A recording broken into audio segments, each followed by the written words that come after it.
Star জলসার জনপ্রিয় ও দীর্ঘ একটি সিরিয়াল অনুরাগের ছোঁয়া। অনেক পরীক্ষার মধ্য দিয়ে সূর্যদীপা পৌঁছেছে আজ তাদের জায়গায়।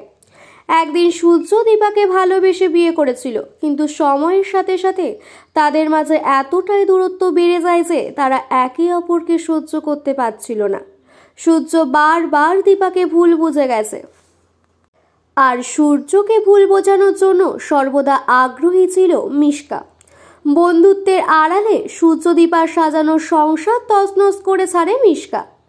এমনকি সূর্যর বিশ্বাসের সুযোগ নিয়ে তার স্পার্ম চুরি করে সূর্যর সন্তানের মা হয় মিশকা। তবে মিশকা তার যোগ্য শাস্তি পেয়েছে, যদিও সে এতদিন যা যা করে এসেছে তার তুলনায় এমন কিছুই শাস্তি হয়নি তার। তবুও সে এখন জেলে। রূপাকে মেরে ফেলার চেষ্টার অপরাধে মিশকা জেল খাটছে। তবে তার অভাব পূরণ করছে তার পাপায়। সে সেনগুপ্ত পরিবারকে কিছুতেই শান্তিতে থাকতে দেবে না। এদিকে সূর্য নিজের অপরাধের অনুশোচনায় সবাইকে ছেড়ে চলে গেছে অনেক দূরে। সে দীপাকে মুক্তি দিয়ে গেছে, এমনকি ভবিষ্যতে দীপাকে নিজের জীবন নতুন করে শুরু করতেও বলে গেছে। কিন্তু দীপা এখন একাই লড়ে চলেছে মেয়েদের জন্য, সূর্যর গোটা পরিবারের জন্য। দীপা কিভাবে সবটা সামলাবে সেই ভাবনার মাঝেই খুঁজে পায় নতুন ব্যবসার আইডিয়া।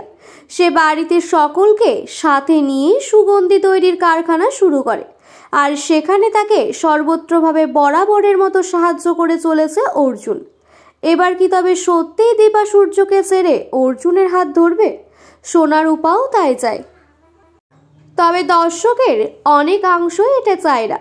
সম্প্রতি একটি প্রোমো সামনে এসেছে, যেখানে দেখা যাচ্ছে অর্জুন দীপাকে বিয়ে করার কথা বলছে বেশ জোরের সাথে। অন্যদিকে ইরা সূর্যকে নিজের মনের কথা জানিয়েছে। তাই দর্শক মনে করছেন হয়তো গল্পের টিআরপি ধরে রাখতে এভাবে মোড় ঘুরবে, যদিও সবটা মূল পর্বে স্পষ্ট জানা যাবে।